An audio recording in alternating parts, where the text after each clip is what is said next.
So this word is Ear, which means this word is beer, no, it's bear. You don't see how? It's because it's ear with a B. Bear. That's why. Which means this word would be bared, no. Why would you think? It's bear with a D. Beard.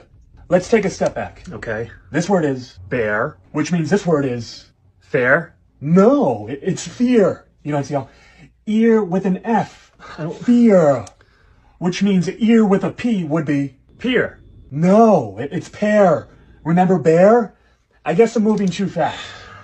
So ear with an H would be it'd be hair, no. hear, And then if you add a D, heard, no, it's heard. You know, see how? It's here with a D.